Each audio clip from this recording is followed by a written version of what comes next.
નમસ્કાર ખેડૂત મિત્રો, સ્વાગત છે તમારું ખેડૂત પરિચય યુટ્યુબ ચેનલમાં। આજે તારીખ 19 મે 2024 ને આજની સવારની હવામાન અપડેટની અંદર માહિતી મેળવીએ તો ચોમાસા પહેલા બે વાવાઝોડા બને તેવી સંભાવના।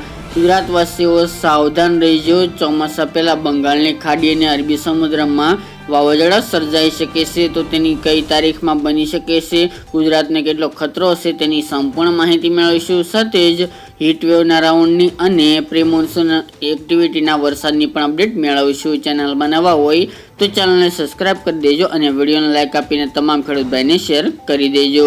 ગુજરાતની અંદર અત્યારે કાળઝાળ ગરમીનો રાઉન્ડ શરૂ થઈ ચૂક્યો છે, તેમજ તાપમાન પણ 43 થી લઈને 44 ડિગ્રીની રેન્જમાં જોવા મળી રહ્યું છે। ગુજરાતમાં છેલ્લા થોડા દિવસમાં તો કાળઝાળ ગરમીની સાથે વરસાદી માહોલ પણ આપણે જોવાનો હતો। અત્યારે વિવિધ આગાહીકારો પ્રમાણે ગુજરાતમાં 15મી જૂનની આસપાસ ચોમાસું બેસવાની શક્યતા છે, ત્યારે તે પહેલા અરબી સમુદ્ર અને બંગાળની ખાડીમાં બે વાવાઝોડા સક્રિય થવાની પણ શક્યતાઓ દેખાઈ રહી છે।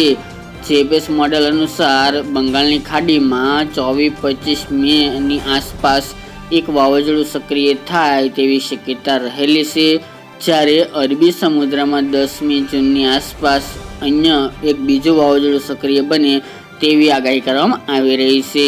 સામાન્ય રીતે ગુજરાતમાં ચોમાસું 15મી જૂનની આસપાસ બેસતું હોય એટલે કે પહોંચતું હોય છે, જો કે તે પહેલા 15 દિવસમાં બે વાવાઝોડા ત્રાટકવાની શક્યતાથી ફરીથી ગુજરાતના ખેડૂતોને ચિંતામાં વધારો થયો છે।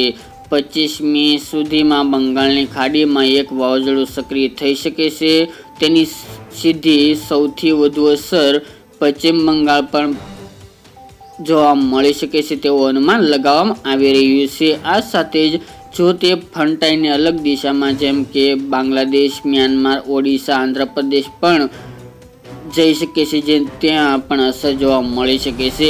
એક અનુમાન પ્રમાણે 25 મેના રોજ બંગાળની ખાડીમાં બની રહેલા વાવાઝોડાની અસર ગુજરાતમાં પણ જોવા મળી શકે છે। દરિયામાં થતી હલચલને કારણે ગુજરાત તરફ ભેજવાળા પવનો આવશે અને સાથોસાથ આંધી વંટોળ પણ આવી શકે છે। ભેજવાળા પવનને કારણે ગુજરાતમાં ફરીથી કમોસમી વરસાદ વરસી શકે છે। આપણે પહેલાં જણાવ્યું તે પ્રમાણે કે 25 થી લઈને 30 મે દરમિયાન પ્રી મોન્સૂન એક્ટિવિટી જોવા મળશે। જ્યારે બીજા વાવાઝોડાની વાત કરવામાં આવે તો આ વાવાઝોડું અરબી સમુદ્રમાં 10મી જૂનના રોજ સક્રિય થવાની સંભાવના છે।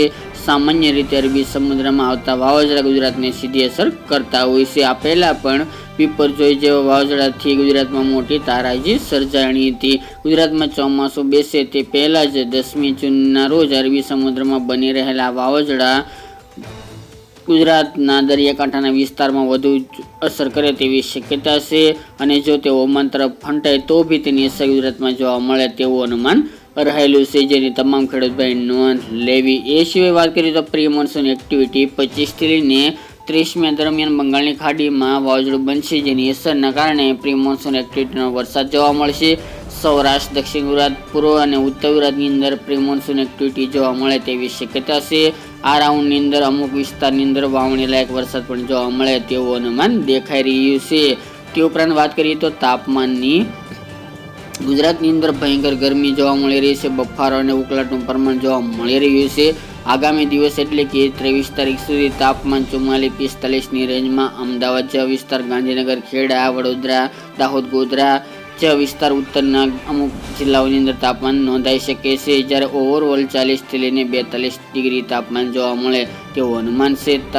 ગરમીનો પારો આગામી દિવસ દરમિયાન ઊંચો યથાવત રહી શકે છે। તો મિત્રો, આ અત્યારની વહેલી સવારની અપડેટ ફરી એક નવા વિડીયો સાથે